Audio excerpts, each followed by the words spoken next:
Pakistan Tehreek-e-Insaf youth wing के मरकजी सदर मौला बख्श उमरों ने आज जैकबाबाद अल मोहम्मद हाउस में प्रेस कॉन्फ्रेंस की। मरकजी सदर मौला बख्श उमरों ने कहा कि सिंध हुकूमत ने अवाम के हकूक पर डाका डालकर सिंध को बंजर बना दिया है। सिंध में पीपल्स पार्टी का सफाया होने वाला है। पीटीआई सिंध में हुकूमत बनाएगी। इस बार हार तो नहीं मानने वाले और खुदा की कसम इतनी बड़ी तहरीक चलाऊंगा कि आप मजबूर हो जाएंगे। इस डीपीओ को आपको हटाना पड़ेगा। जराइम यहाँ बढ़ रहा है, बंदे यहाँ मारे जा रहे हैं। 2 तो जखरानी लोगों ने अपने बंदे खुद मरवा दिए हैं डीपीओ के थ्रू, उनको फुल फ्राई करके मरवा दिया है। किस बात का मरवाया? कोई तहकीकात नहीं हुई है। जान से मार दिए अपने लोग। वो लोग मारे जिन लोगों ने इनके कहने पे नहीं चले, जिन लोगों ने पीटीआई का साथ दिया। तो ये तो आप सजा दे रहे हैं अपने लोगों को। सूबाई मशीर की गिरफ्तारी के लिए आने वाली नेब टीम पर हमला पुलिस की मौजूदगी में हुआ था। नेब पर हमले का केस नेब की दी गई दरख्वास्त के मुताबिक पुलिस ने दर्ज नहीं किया। एजाज जखरानी अगर मुकदमात में मुलविस नहीं तो जमानत क्यों नहीं ले रहे? नए वाले किसी के कहने पे काम नहीं करते। नए वाला खुद एक इदारा है, किसी से तनख्वाह नहीं लेता। वो खुद इदारा है, वो हुकूमत का इदारा है, इंडिपेंडेंट इदारा है, न्यूट्रल इदारा है, ऑटोनोमस इदारा है। वो किसी सियासी रंग या किसी सियासी प्रेशर में आके काम नहीं करता। इतना तो सबको पता होना चाहिए। जब नैब ने रेड मारा था तो उनके पास अरेस्ट वारंट मौजूद था उस टाइम, जो कि उस दिन शायद मेरे ख्याल से मीडिया पे बात नहीं आई या यहाँ से एक तरह से ऐसे बात उठाई गई कि कोई नाजायज़ किस्म का, गैर कानूनी किस्म का रेड लगाया गया।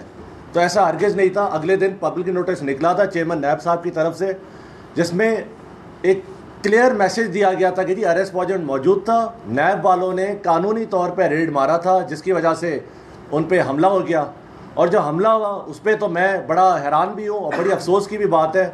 महीने से शायद ज़्यादा हो गया है और अभी तक क्या मतलब कार्रवाई हुई है? कितने लोग घर के बाहर इकट्ठे थे, कितने लोगों ने हमला किया, गाड़ियाँ टूटी। और डीपीओ साहब जो वो अभी भी सो रहे हैं, उन्हें पता नहीं किस तरह का ये ड्रामा नचाया हुआ है। वो करना क्या चाह रहे हैं? मुझे तो उनकी समझ नहीं आ रही।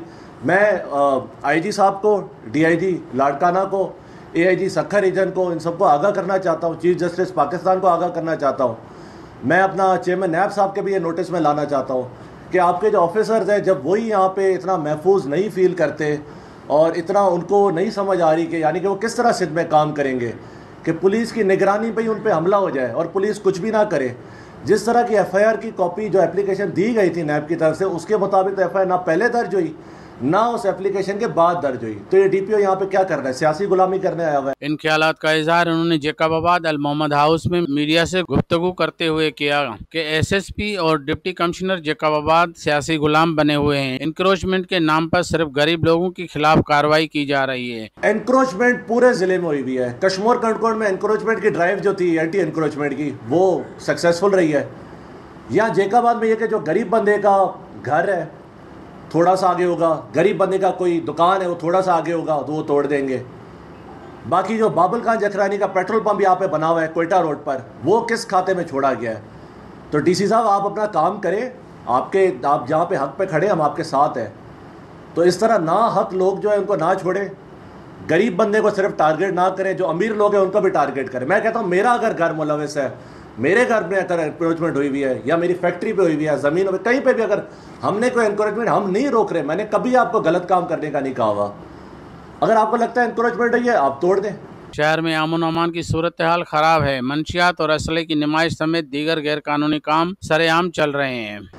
और सियासी गुलामी तभी बंदा करता है जब डीपीओ को भर्ती किया गया हो, सियासी पुष्पनाई हासिल हो।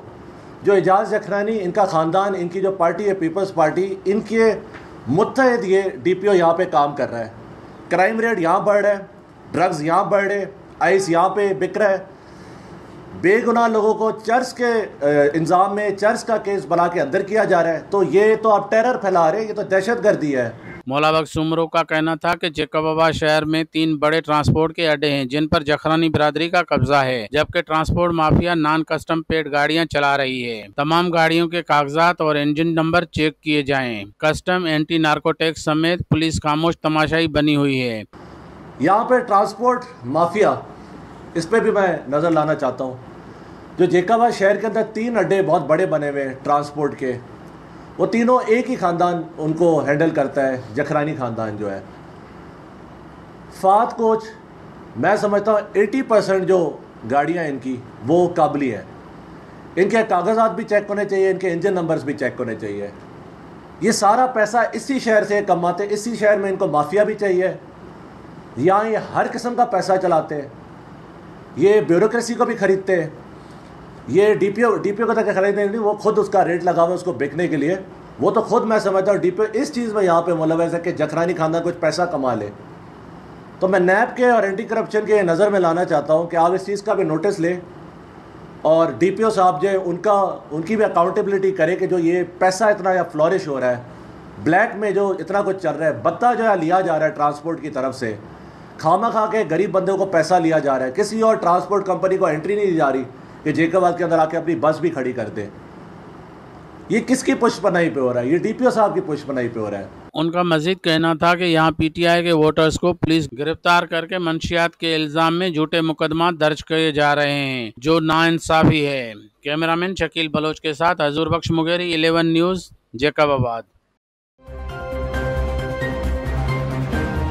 11 News।